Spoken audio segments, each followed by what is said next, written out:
Alors, je sais pas exactement quelle heure il est. J'ai 59 sur mon ordinateur et 12 heures sur mon téléphone. Donc je vais commencer. Qu'est-ce que je voulais dire? Donc, le thème d'aujourd'hui, c'est la méditation. Et plus particulièrement la méditation pour booster son énergie, sa créativité, gérer son stress et sa concentration. Bah oui, parce qu'avec la méditation, tout ça c'est possible. Donc je vais vous en parler. Je vais peut-être attendre un tout petit peu de voir si il y a quelqu'un. Bon, même s'il n'y a personne, c'est pas grave, mais je vous laisse arriver. Et si vous me voyez bien, si vous m'entendez bien, si vous pouvez mettre un petit commentaire, juste pour me dire que c'est OK.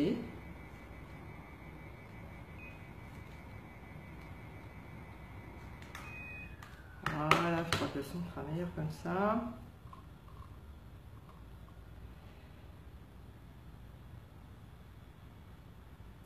Alors,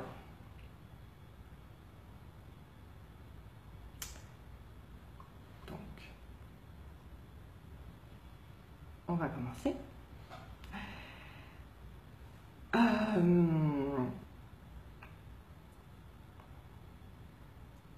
Alors, la méditation.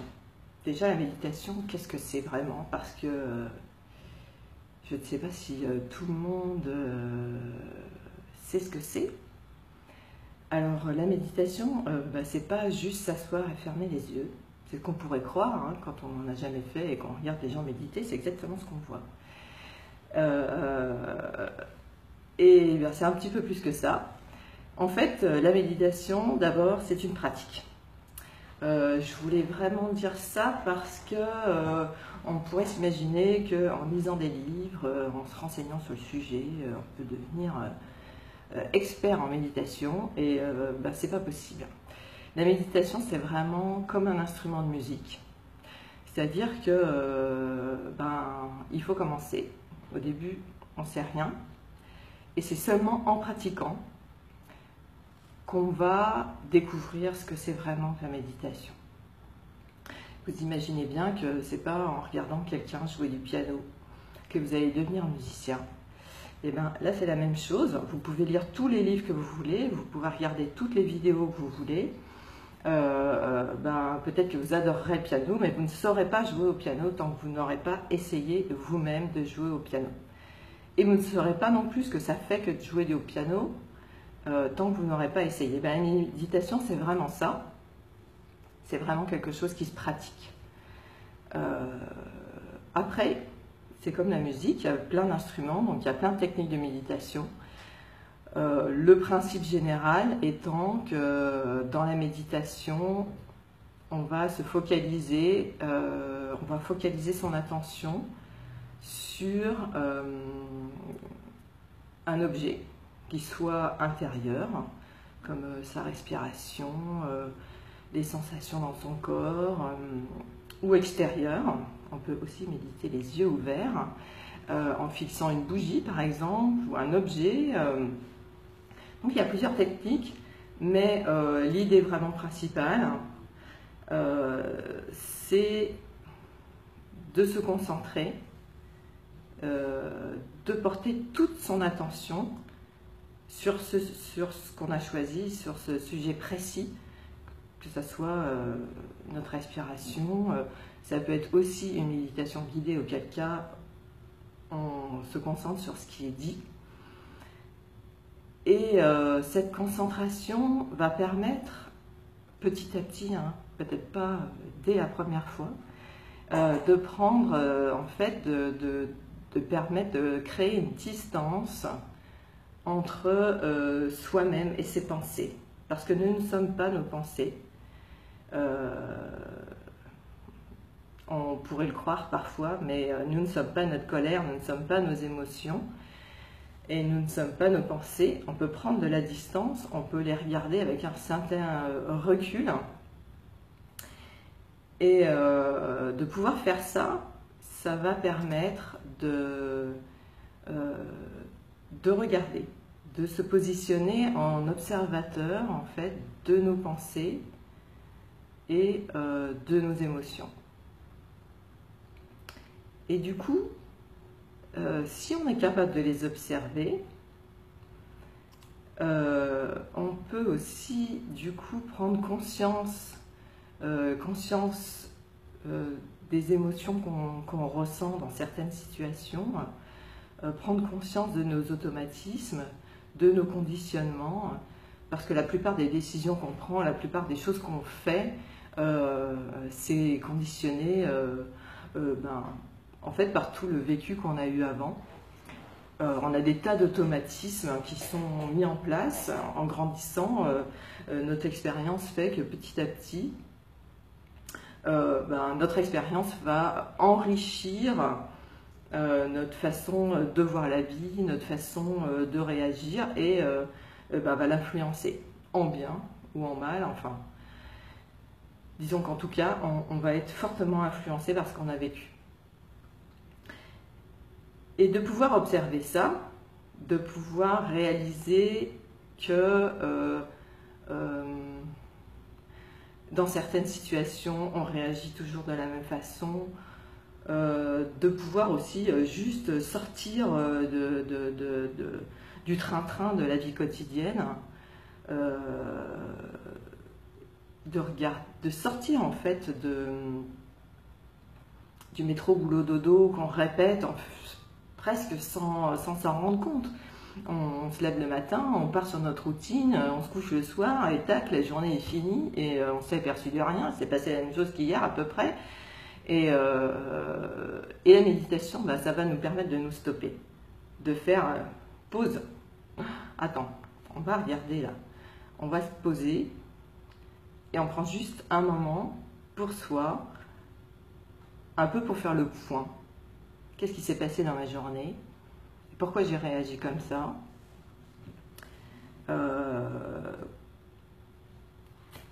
Et même si on ne part pas dans l'analyse de toutes nos pensées ou nos croyances, en tout cas dans un premier temps, on peut ne serait-ce que se poser, prendre conscience de son souffle, de son corps, et comment je me sens là, maintenant.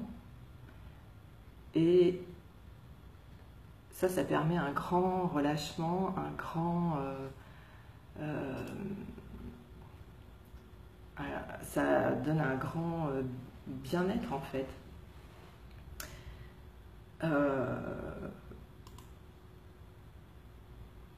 Après, il y a aussi le fait que donc on a énormément de pensées tout le temps, plus ou moins.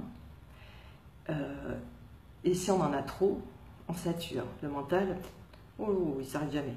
Si on ne le stoppe pas, il peut partir et c'est extrêmement fatigant.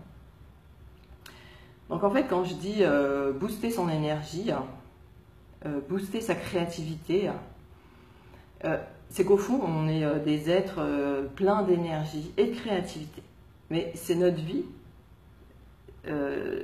c'est la façon dont on vit notre vie qui va faire que ça va nous puiser de l'énergie et que ça va faire baisser notre créativité parce qu'on peut être trop dans le mental, on peut être trop dans ses pensées, en train de ressasser toujours la même chose et en général on ressasse ce qui s'est passé, se dire oh là là mais il s'est passé ci, il s'est passé ça et en parler bonjour Jessica, en parler sans cesse, enfin en parler avec soi-même en tout cas. Et puis on peut aussi avoir des appréhensions sur le futur, se projeter dans le futur et qu'est-ce qui va se passer et ci et ça et anticiper des choses qui ne vont peut-être même jamais arriver. Tout ça, ça puise une énergie folle. Et la méditation, justement, ça permet de faire une pause. Stop, on s'arrête et on se focalise sur maintenant. Après, il se passe des tas de choses dans notre cerveau quand on médite. C'est-à-dire que la méditation permet un pont entre le conscient et le subconscient. Donc on va pouvoir avoir accès à certaines choses dont on n'a pas dans la vie quotidienne parce que on est en train de courir. Et en prenant conscience de nos conditionnements, on en devient maître. En prenant conscience de nos peurs, on peut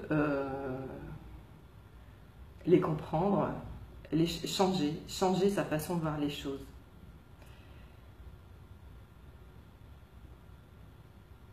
Mais ça, pour en arriver là, il faut vraiment réussir à se poser. Et la méditation, c'est ça. C'est juste, ça prend du temps. Il ne faut pas croire que la première fois qu'on médite, on va arriver à se dire « Ah ben tiens, je suis comme ça, ah oui, je réagis parce que j'ai eu telle expérience et tout ça ». Non, ça n'arrive pas si vite et ça prend du temps. En même temps, ça pose, ça fait du bien, ça recharge. Et donc du coup, ça vaut le coup d'essayer sans penser. En fait, je crois que la méditation, il faut vraiment commencer sans attente. Se dire juste, je fais une pause, 5 minutes, 10 minutes, 20 minutes, plus. Ça dépend du type aussi de méditation que vous choisissez. Mais je fais cette pause-là, je la fais le plus souvent possible. Et comme vous commencez à apprendre à jouer au piano, il faut le faire et le refaire. Et petit à petit, ça vient, on commence à maîtriser un peu plus les choses et à avancer. Et c'est là vraiment que ça commence à être plus bénéfique. Je vois qu'il y a quelques personnes, alors vous n'hésitez pas s'il y a un souci, si l'image est plus bonne ou le son, alors je ne sais pas si je vais pouvoir faire quelque chose, j'avoue, parce que là déjà, la technique un peu... je me fie avec mon téléphone, je me regarde sur mon ordinateur, en tout cas, n'hésitez pas à me laisser un petit message pour me dire si vous m'entendez bien, si vous êtes là, et puis surtout si vous avez des questions, il ne faut pas hésiter, je serais ravie d'y répondre. Alors moi j'enseigne ce qu'on appelle le Yoga Nidra, qui est une technique de méditation. Et cette technique, c'est une méditation guidée. Donc j'ai une... ça coupe beaucoup. Ça doit être le Wi-Fi. Bon, on verra. Merci Jessica de ton retour en tout cas. Bonjour Joe. Donc le Yoga Nidra, c'est une technique de méditation guidée qui suit un protocole. Enfin, il y a des étapes qui sont tout au long de cette méditation. Ça doit être la seule, en tout cas c'est la seule que je connais, qui se pratique allongée. Alors on peut le faire également assis si on a envie, parce qu'allongée, il y a des risques de s'endormir, mais je trouve que du coup, elle est accessible, parce que les Yoga Nidra, ça dure bien 30-40 minutes, et pour quelqu'un qui n'a jamais médité, c'est très difficile de rester assis en tailleur, c'est moins confortable que d'être allongé. De ce fait-là, du fait que ça soit guidé, moi j'aime bien les méditations guidées, parce qu'on a juste à suivre ce qu'on nous dit. Je trouve ça un peu plus facile, en tout cas pour commencer. Et le fait que ça soit allongé, encore plus facile.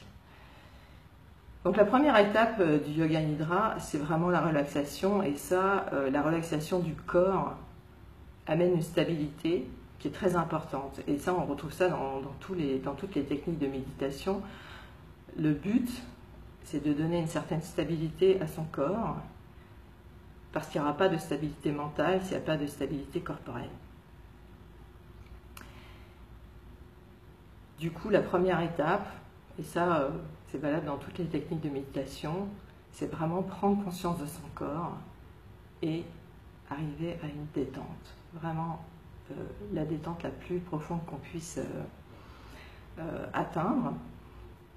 Et puis ensuite, ça c'est propre au Yoga Nidra, il y a ce qu'on appelle la rotation de la conscience, qui est un espèce de, enfin moi j'aime bien appeler ça un massage énergétique.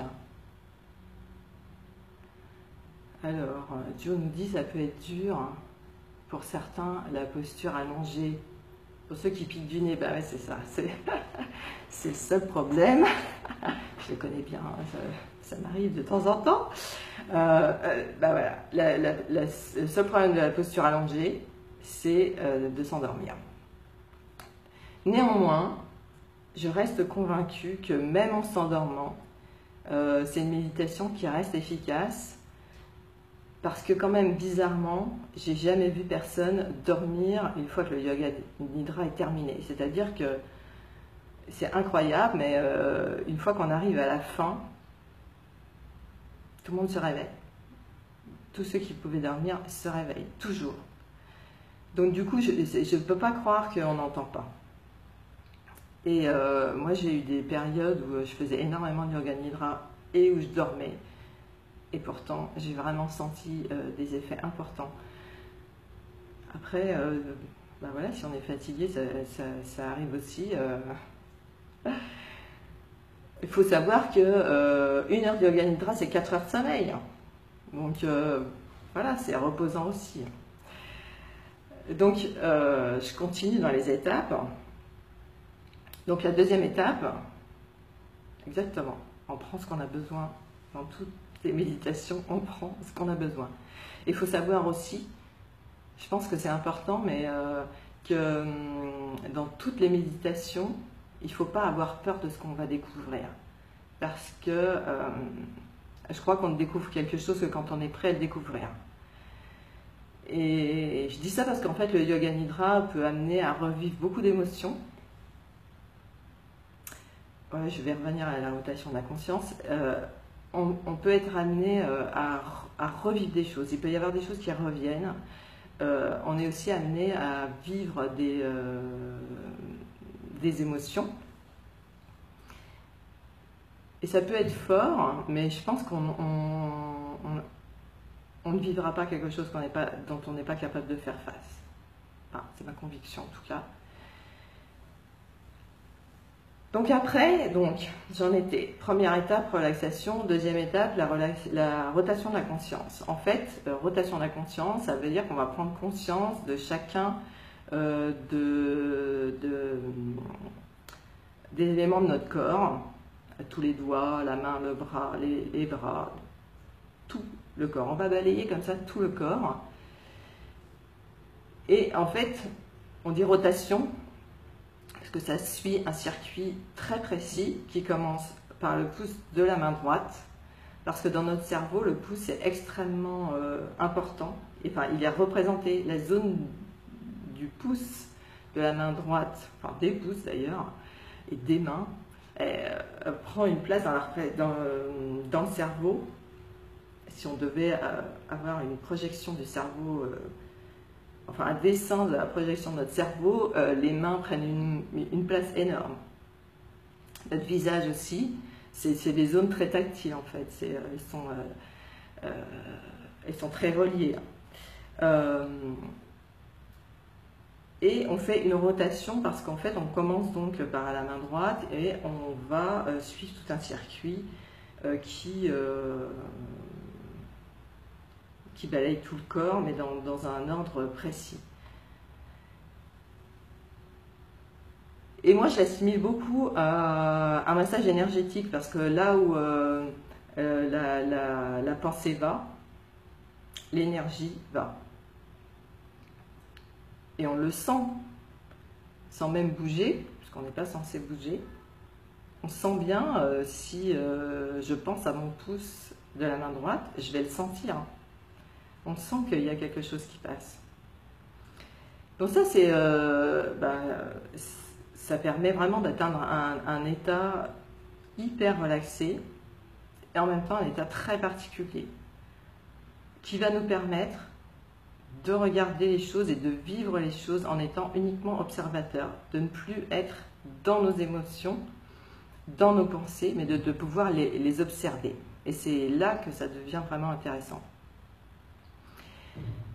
Donc la troisième étape, c'est un pranayama. Donc c'est un petit exercice de respiration qui peut être varié et qui permet de se centrer encore. Arrive ensuite l'étape des paires opposées, hein, qui est une étape hyper importante.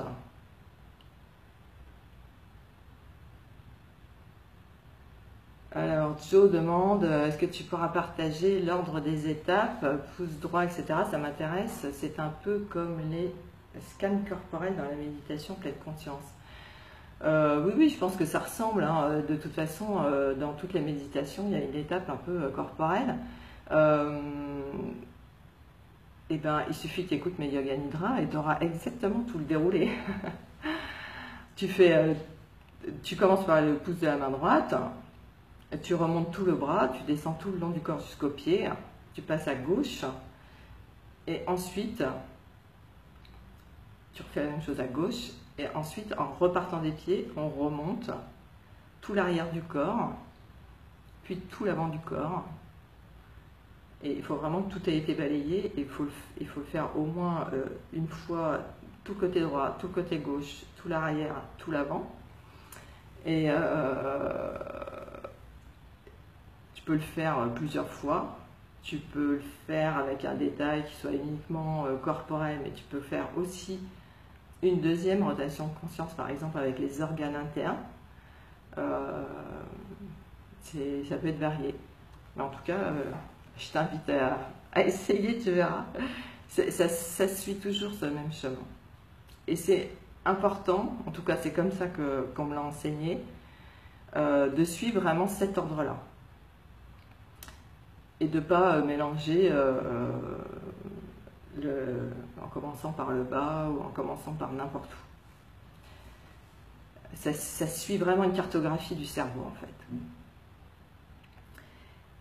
Donc j'en étais à la quatrième étape qui est les paires opposées. Les paires opposées vont nous faire vivre des émotions ou je dirais des émotions qui sont contraires.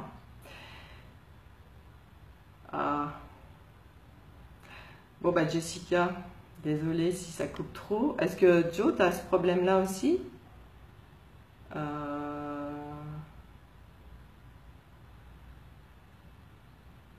Voilà. Bah écoute, bonne pratique, Jessica, je suis désolée. Et puis tu me diras ce que tu as pensé du Yoga Nidra le printemps, si tu vas le faire. Et de toute façon, la vidéo sera en replay, donc j'imagine qu'elle sera peut-être de meilleure qualité après, je ne sais pas. Ok, donc pour toi, Joe, c'est bon. Est-ce qu'il y en a d'autres qui ont des problèmes de 5 sur 5?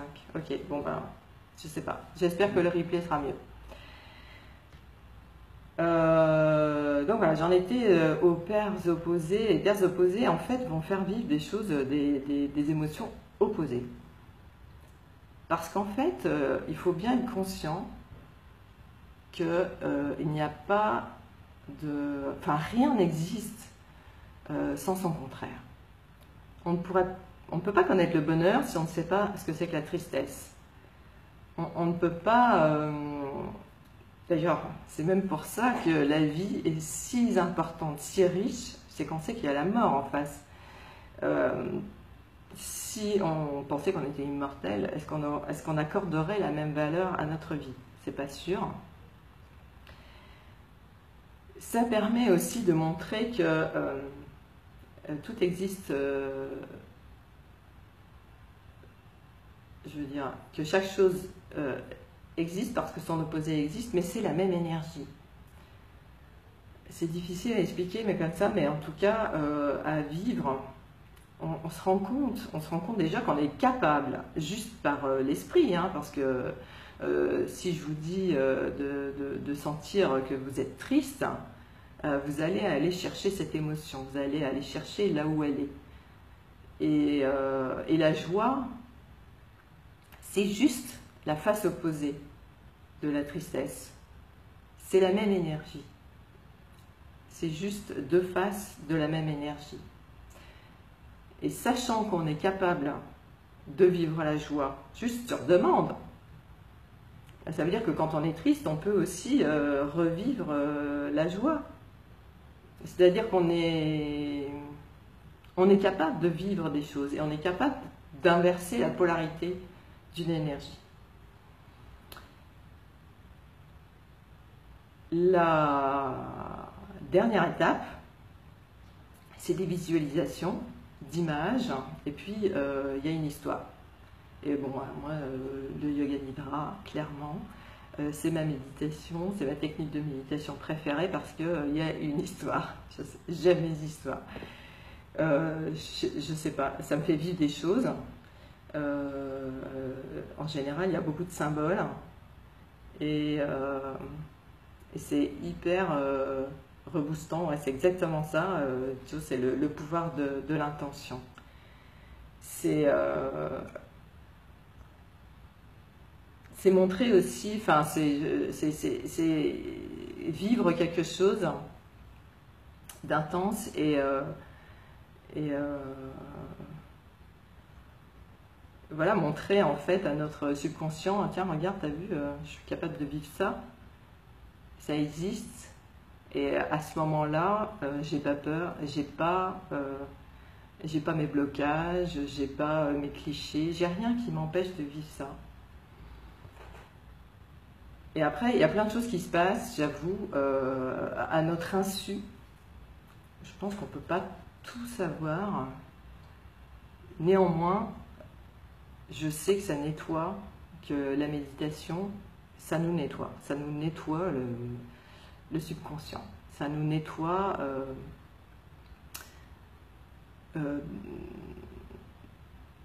de choses qui font qu'on n'arrive pas à avancer. Du coup, si je reviens au sujet, hein, qui était quand même comment booster son énergie et sa créativité, gérer son stress et sa concentration avec la méditation.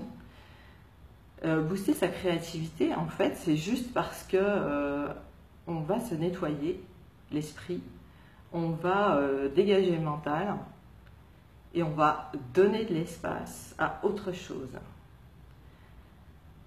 Et cette autre chose, on peut l'appeler l'intuition, on peut l'appeler le soi, on peut l'appeler comme on veut, mais en tout cas, c'est autre chose que ce mental qui n'arrête pas de parler en permanence.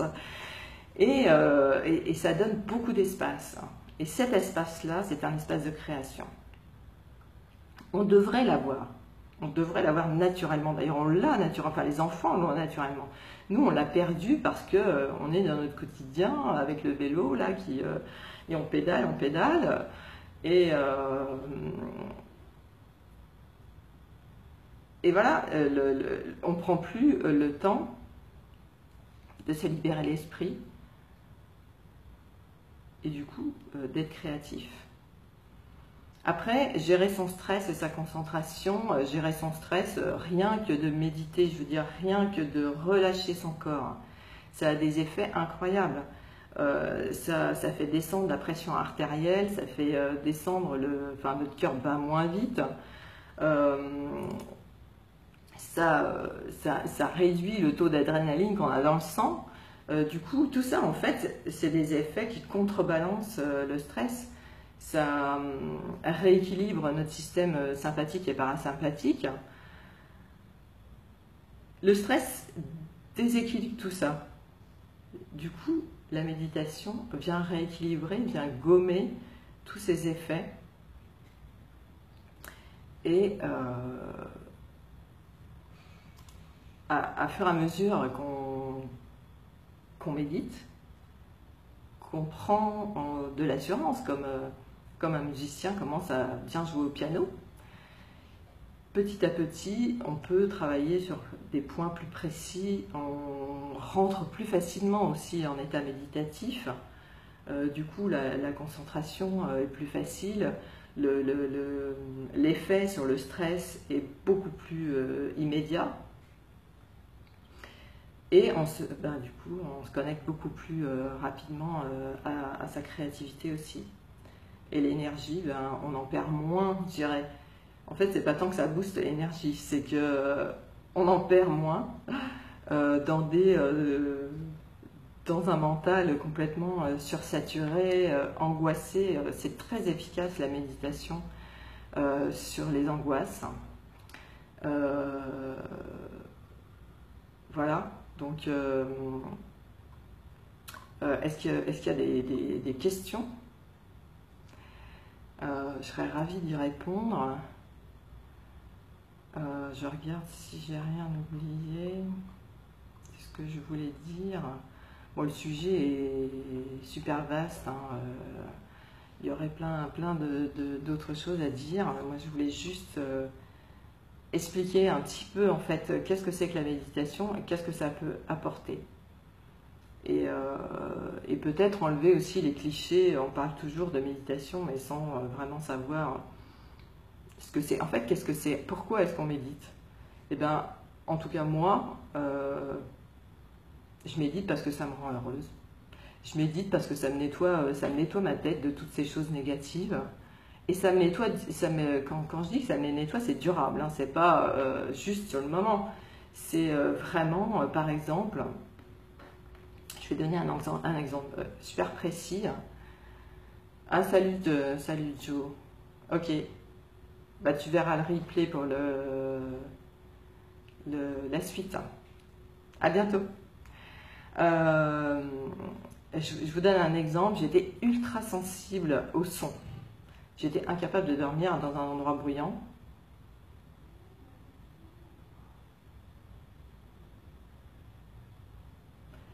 Donc Joe me demande qu'est-ce que tu penses du fait de faire ses propres scénarios de visualisation sans guidance. Mais oui, c'est très bien. C'est très bien, il faut être capable de le faire. Moi, j'avoue, je trouve ça beaucoup plus facile d'être guidé. Hein. Mais bien sûr, si tu es capable de le faire tout en gardant un certain recul, c'est-à-dire en étant capable d'observer après toi tes propres réactions vis-à-vis de tes propres guidances, tes propres visualisations, super, hein. C'est comme ça que ça marche aussi. Hein. On n'est pas obligé de faire des méditations guidées par quelqu'un d'autre.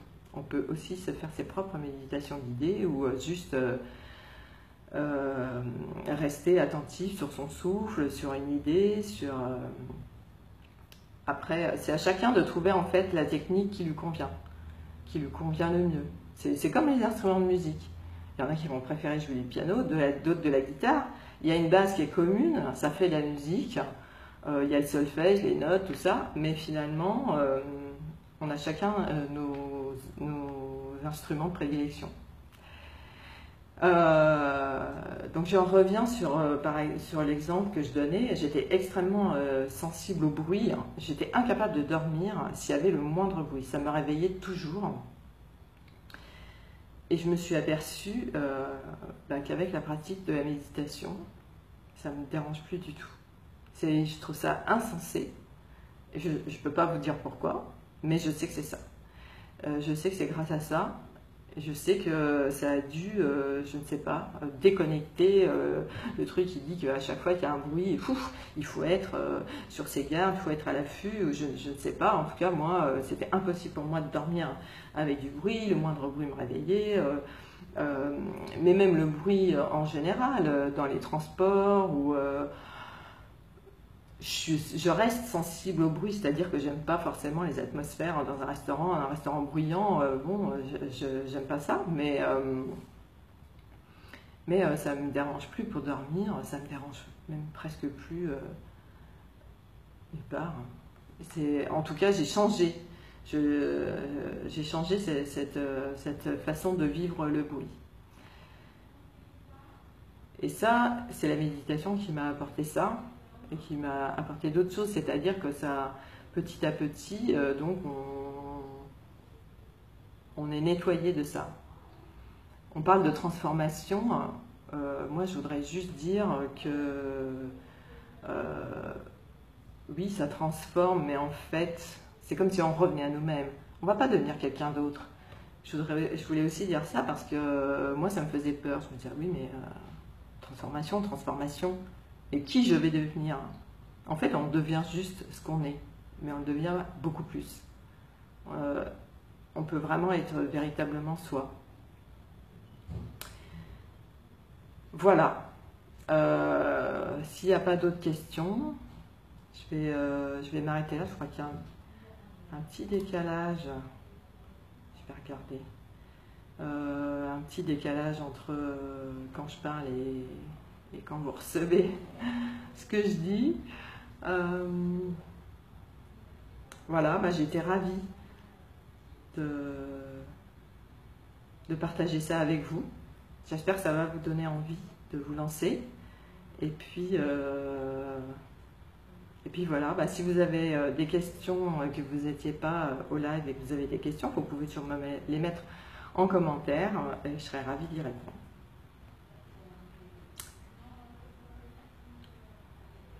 Voilà. Je vous dis à bientôt. Merci.